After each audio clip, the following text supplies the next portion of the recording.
Welcome back to another episode of In Case You Missed It Wrestling. I am Blackhawk, your host, and today we are covering Monday Night Raw from February 10th. Now, if you've noticed, we did miss an entire week, but it's because I'm attempting to get these episodes out sooner. The goal right now is to do them 2 days after the show. I know this is coming out 3 days after the show. I had some issues on my end with that, but I have rescheduled my usual weekly schedule. So I believe 2 days after the show shouldn't be a problem at all. But we had a really, really good episode of Raw this week. So let's go ahead and just dive into it. Jey Uso would start off the show with an incredibly long entrance. His entrances get longer and longer and longer as the weeks go on, and they're fun in person. I really get it, but on TV, it's kind of a come on, let's get this over with. Let's get on to the regular programming. But as he would get onto the announce desk and start yeeting with the crowd, Gunther would come out of nowhere and attack him from behind.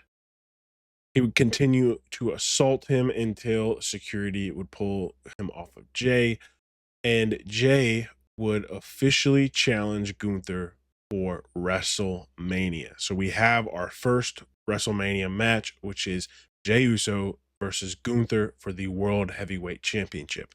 Now, what night it'll fall on or what place it'll fall on, we don't know, but we have the first official match, which is exciting. We're finally in Mania season where we're building up Mania. We're getting the matches. We're getting things booked. We're getting ideas of what's going to happen. Very, very exciting. A very, very fun time to be a wrestling fan, especially on the WWE side. And also on the non-WWE side, a lot of other companies take the WrestleMania weekend and use it to promote their own shows and use the advantage of having wrestling fans in town to do something when WrestleMania is not happening or a day before or a day after. It's really good for wrestling all around. Last year had a ton of events the exact same weekend in Philadelphia. Like Bloodsport was there, plus a few other indie promotions held events when WrestleMania was not live. Amazing weekend for wrestling last year, and I believe with it being in Las Vegas, we can expect another amazing weekend. But continuing on with this episode of Raw, Jey Uso would attack Gunther back, and security would pull them apart with Jey Uso standing tall over Gunther. Not necessarily standing tall, but they played his music, which usually means that he won the little spat. So we would move from there to backstage with Kathy Kelly and Rhea Ripley. Kathy would ask Rhea how she was feeling after last week costing Io Sky, a friend of hers, her qualifying match and her thoughts on Liv Morgan. Rhea would say if Liv makes it to Mania, she would deal with her then, but all eyes are on the top girl right now in Charlotte Flair. But Rhea thinks she is stalling and wasting time to try to stay relevant. Io Sky would walk up and say that Rhea cost her WrestleMania and that she is coming for her. Now, that is a match I am very, very excited for. After that segment, we would get Liv Morgan and Raquel Rodriguez versus Damage Control in Io Sky and Dakota Kai. This was a great match. A fantastic, fantastic tag team match. Damage Control looked incredible, and I'm looking forward to Asuka and Kairi Sane's return. When Damage Control is whole, it is one of my favorite stables in the entire WWE. I have no idea about the return dates for Asuka or Kairi Sane. We will see Kairi Sane before Asuka at this point. But nonetheless, I'm very, very excited to get both of them back. I say this week in and week out. Liv and Raquel work really well together. It's almost like they were made to tag team together. They may not be one of these forever tag teams, but they work really, really well together when they are together.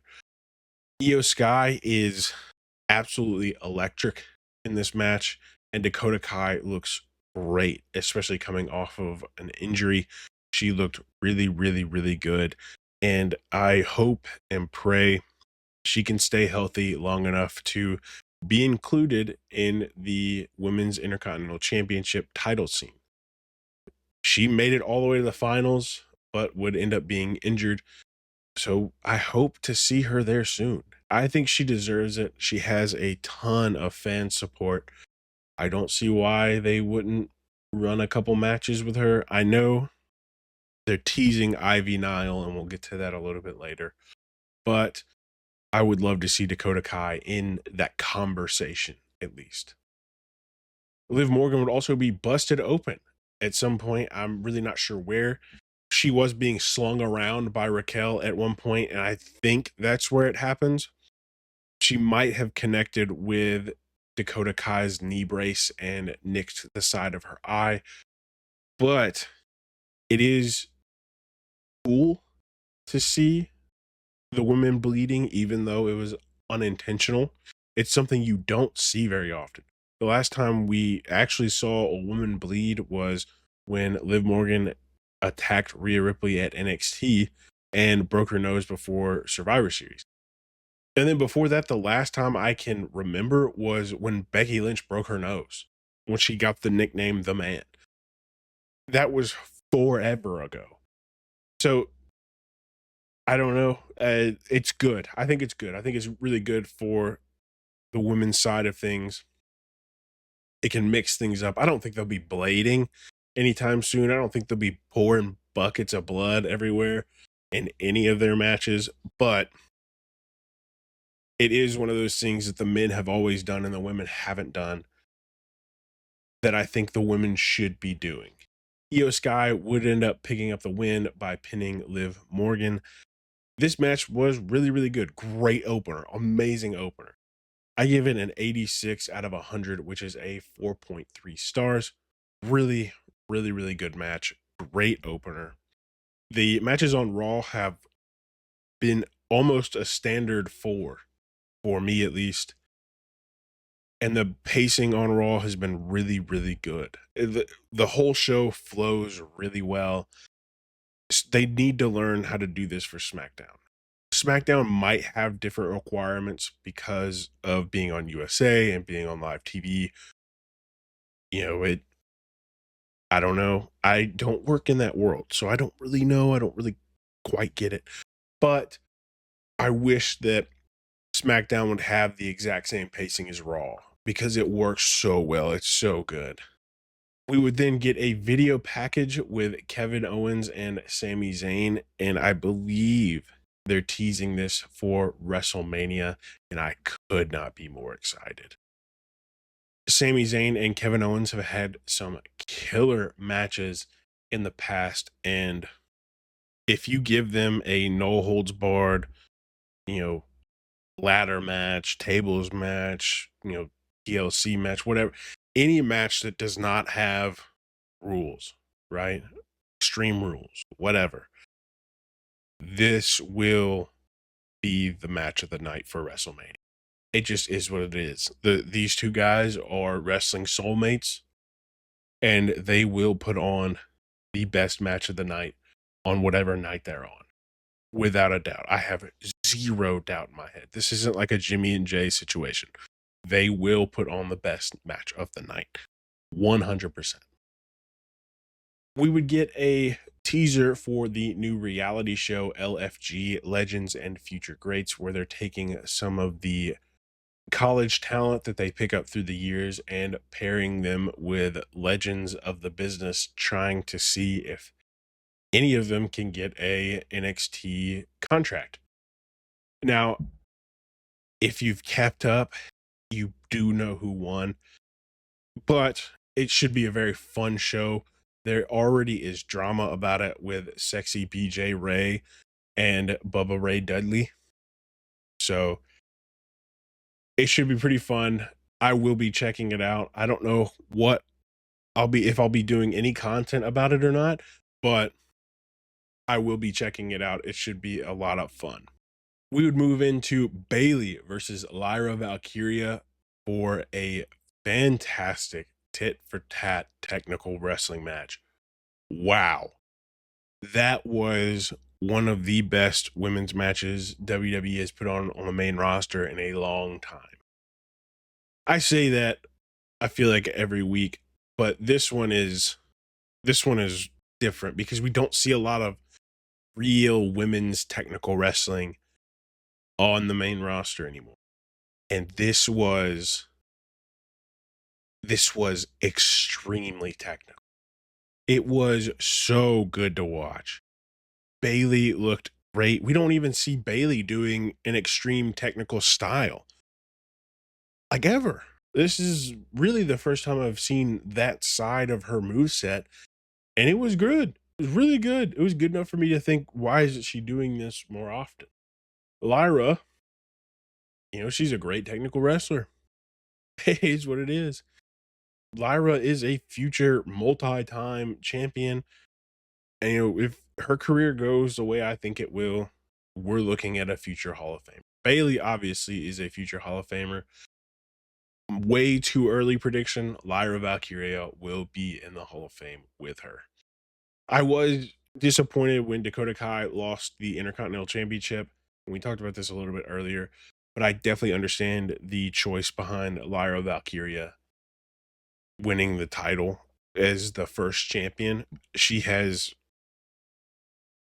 really done as much with it as Chelsea Green has with the United States Championship. To be fair, Chelsea Green has had hers longer. But I expect a lot out of Lyra Valkyria in the future, especially after this match. After the reception that this match got, I expect a lot out of her in the future. Bailey would get the win with a roll-up to claim her spot for the Elimination Chamber. What a match.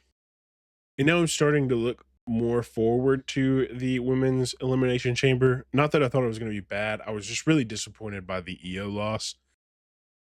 I really had it in my head that EO was going to win, and so it did really, really disappoint me when that happened. I'm not a huge fan of Liv Morgan. It is what it is. I think she is a great wrestler, right? I personally, just character-wise, not a fan. And so I am kind of tired of seeing her at the top spot.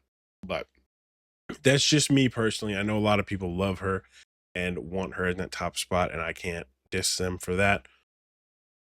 She is good in the ring. I can't lie. But I would give this match a 94 out of 100, which is a 4.7. Easy, easy, easy match of the night. They hooked with this. So good. After the match, we would get a video package from Penta calling out Ludwig Kaiser for his sneak attack last week. Not necessarily a sneak attack, but Pete Dunne did come out and distract Penta, and Kaiser attacked him from behind. So kind of a sneak attack, but whatever, right? The semantics. We would then go backstage with Ludwig Kaiser, and he would be asked about his thoughts on Penta. He says when he sets his eyes on someone, he doesn't finish until they are completely through. Pete Dunne would interrupt Kaiser, saying that he wasn't there to help Kaiser last week. And Kaiser says he doesn't need his help and tells him to look at what he did to Penta last week.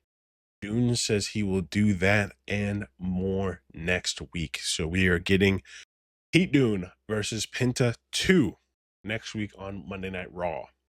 Alpha Academy would be seen consoling Lyra on her loss as she is friends with them. That is a super fun group. I honestly love Lyra Valkyria with Alpha Academy, and I just love Alpha Academy. They're a fun time anytime they're on the screen. American Made would come up to them, and Ivy Nile would let Lyra Valkyria know that she has her sights set on the Intercontinental Championship. So we should be seeing something about that very soon. They have no match set at the time of this recording, but we could be seeing that in the near future, right? Very, very, very exciting. Very exciting. We would then get an AJ Styles promo, and he would reflect on his time with TNA in Nashville, where he won the first ever X Division championship. It says his injury should have been a career ender, but he still has gas in the tank, and he wants everyone to know that he is back and he has a long to-do list. I do believe we will see AJ Styles as a top champion again before he retires. I truly believe it. He looks incredible, especially after that injury. He was moving like he had never been hurt before. Dominic Mysterio and Carlito would interrupt him and get booed out of the arena per usual. They would attempt to tell AJ that things have changed on Raw and not to forget that the Judgment Day runs the show. Now, as we know, AJ Styles has been a SmackDown superstar for as long as I can remember. But AJ Styles would say that he knows things have changed, and he would ask where the other members of the Judgment Day are, including asking where Rhea is, where Damian is, and where Finn Balor is. He would continue to just roast Carlito and Dominic Mysterio, and that would set them off, and they would attack AJ Styles, but AJ Styles would get the better of the both of them. We would go directly from that into a Seth Rollins interview. Says he's ready for his match with Finn next week, and the path to Mania is getting clearer and clearer. Since Jay challenged Gunther, all eyes are on Cody Rhodes and the Universal Championship. Finn Balor would interrupt him and say that the cracks are starting to show on Seth, and the only thing standing between him and WrestleMania is a guy that is falling apart. Seth would say the only thing in his eyes that is in his way of finishing his business is Finn Balor. And next week, Finn won't be standing at all. Very, very, very excited for this match next week. We've got two bangers coming up next week with AJ Styles and Dominic Mysterio and Seth Rollins versus Finn Balor. So 2 Judgment Day members in matches. I can't complain because the Judgment Day, as much as they joke about it, the Judgment Day does run Raw, right?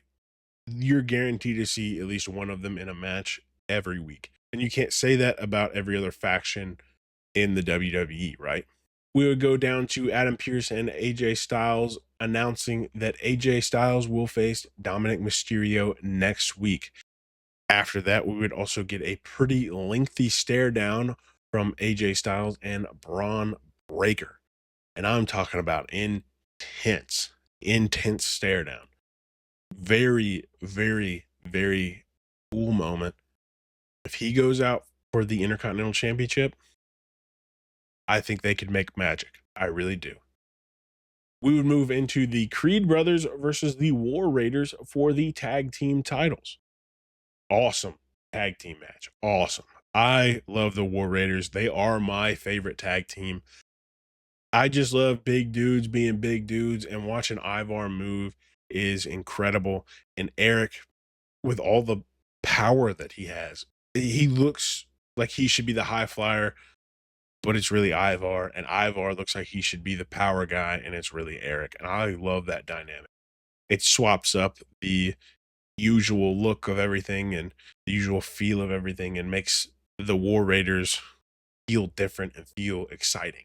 The Creed brothers are without a doubt future Hall of Famers if they never break up. I don't think they would do great singles wise by themselves, but if they stay together for their entire career, they will be multi-time tag team champions and probably throw in a couple singles here and there for them at some point.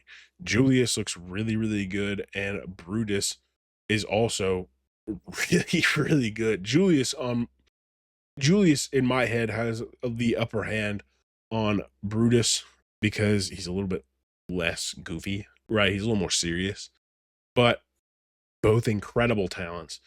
The match would end in a DQ with Julius hitting Ivar with the tag team title belt.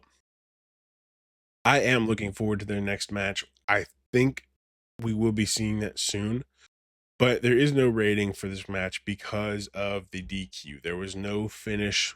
We have no idea what could have happened, who could have won, right? So we're not rating anything with a DQ finish.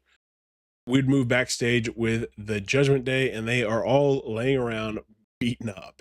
Every single one of them got beaten up at some point in the night outside of Finn Balor. And Finn Balor would walk in angry, saying that AJ made Dom look like a fool. Dom would say that Finn is a fool for not coming out to help them in Carlito, but he will take care of it next week. He would also suggest adding a new member. I don't know who they would add. I really am curious. Let me know in the comments, who do you think the Judgment Day could add that would be a good addition to the Judgment Day? Sure, they could throw anybody into the mix, but who would be a good addition to the Judgment Day? I really just don't even have an idea. Unless they're pulling somebody up from NXT, I really don't know who would fit in the Judgment Day as it stands right now on the men's or women's side. I just, I don't know. It would be kind of cool, get a little bit new blood in the Judgment Day, but I don't know. I really, nobody in my mind at the current moment.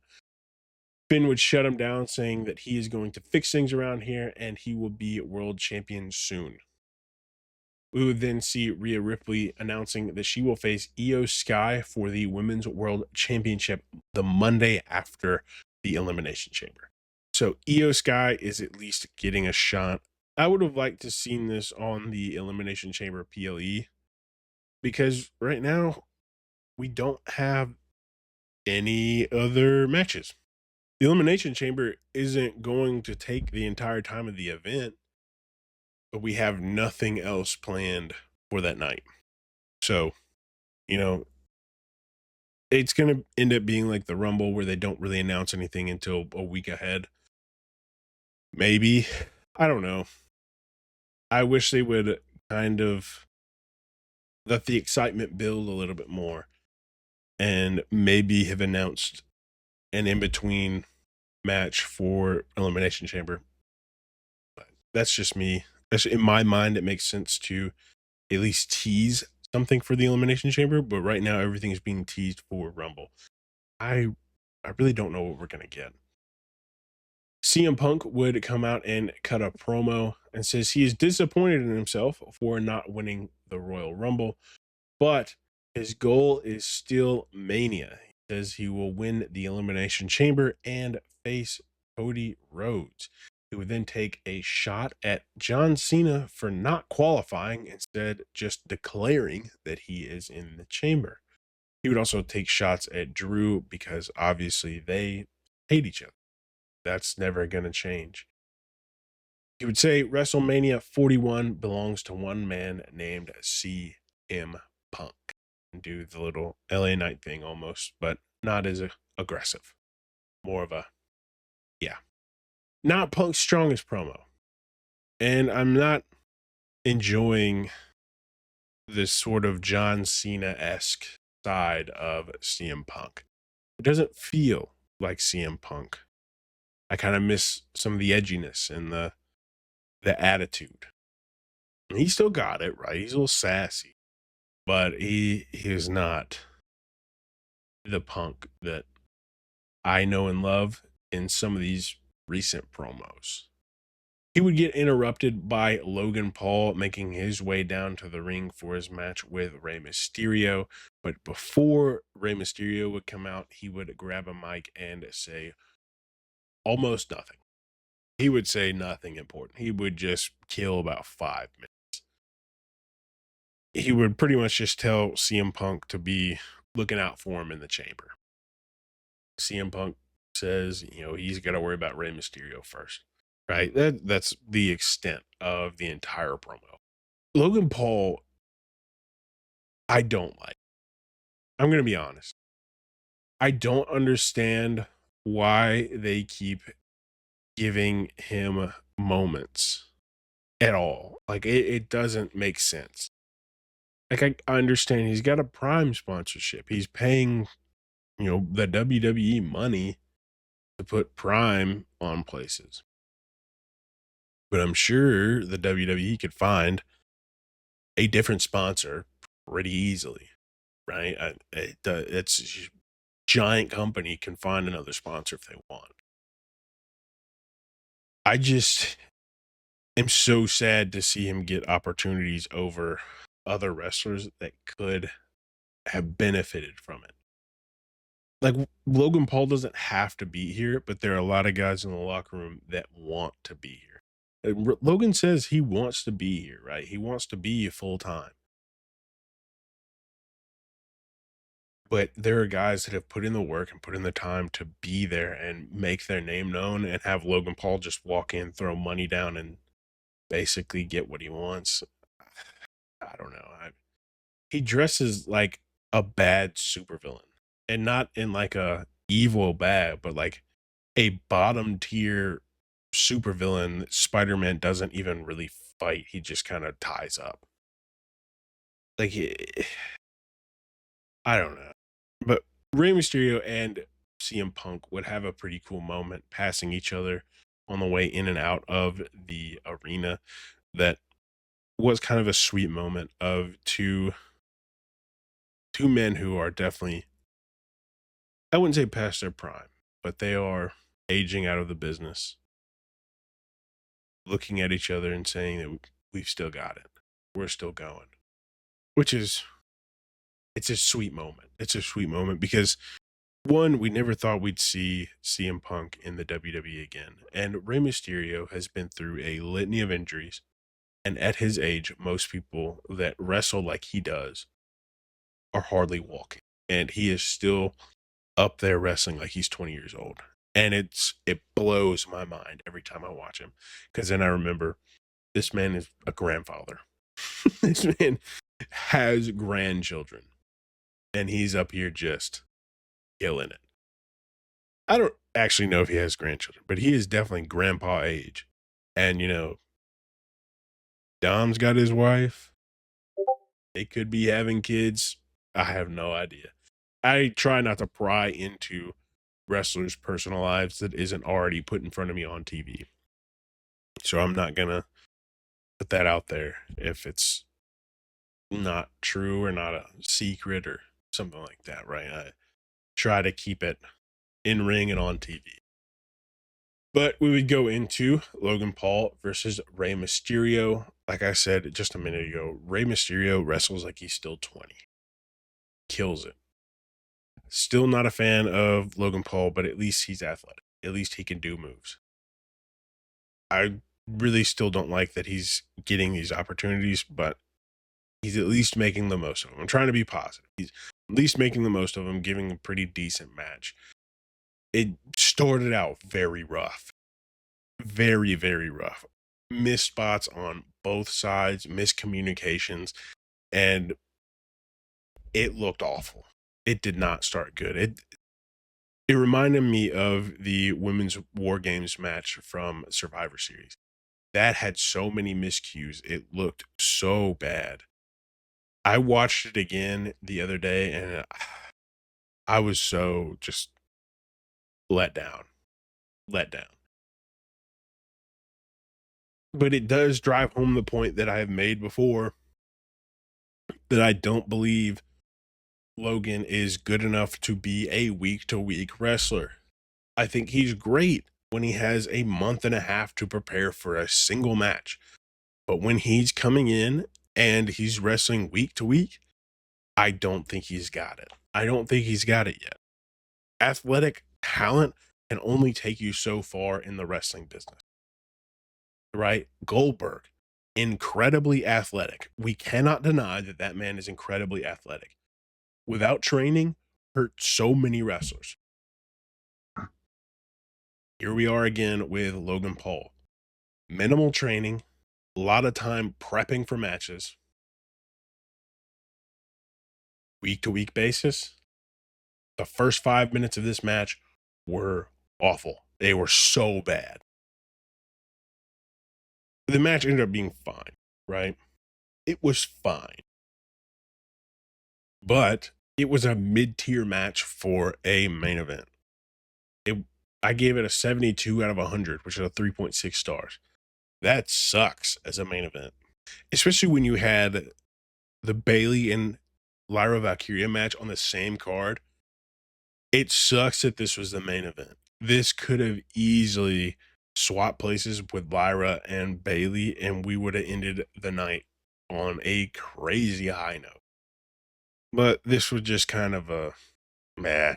It was a match. They had a match. Logan Paul did end up winning, and he would secure his spot in the Elimination Chamber, unfortunately.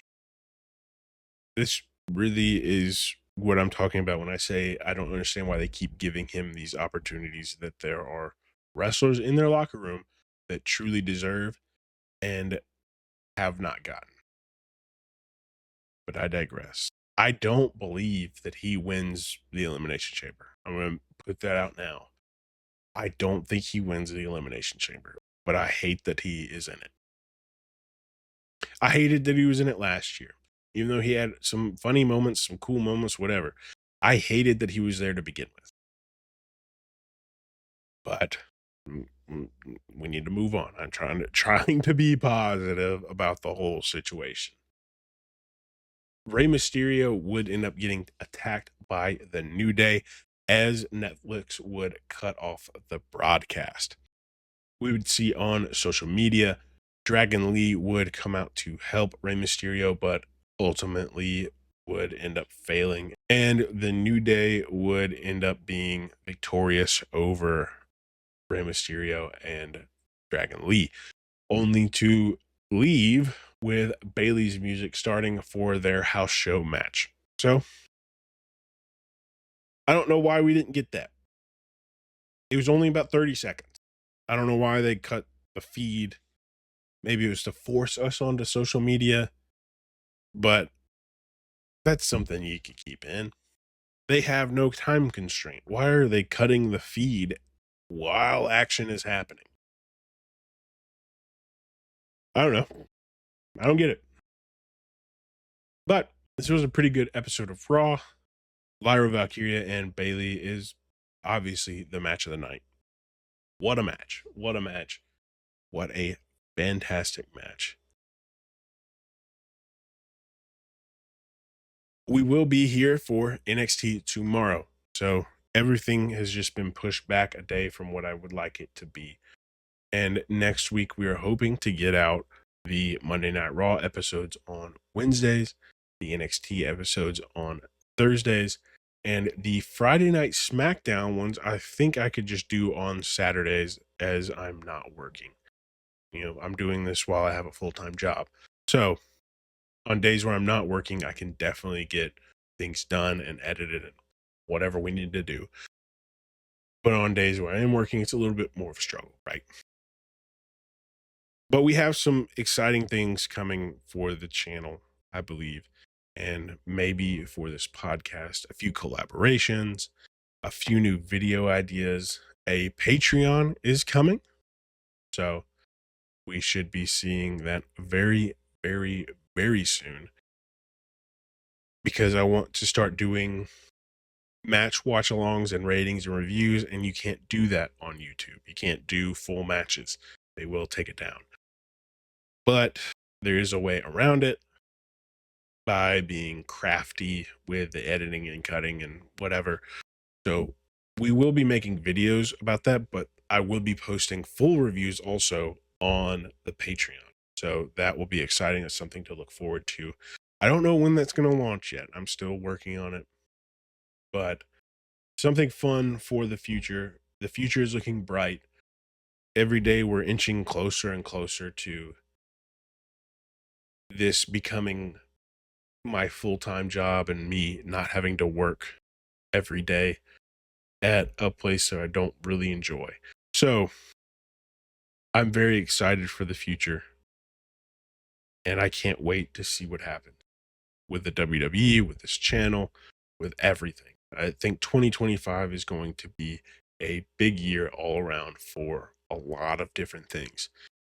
And I believe my channel and I believe the WWE will be some of that. So, without further ado, that is the end of this episode. It has been, in case you missed it, wrestling. Right here, right there, with Blackhawk. And I will see you tomorrow for NXT.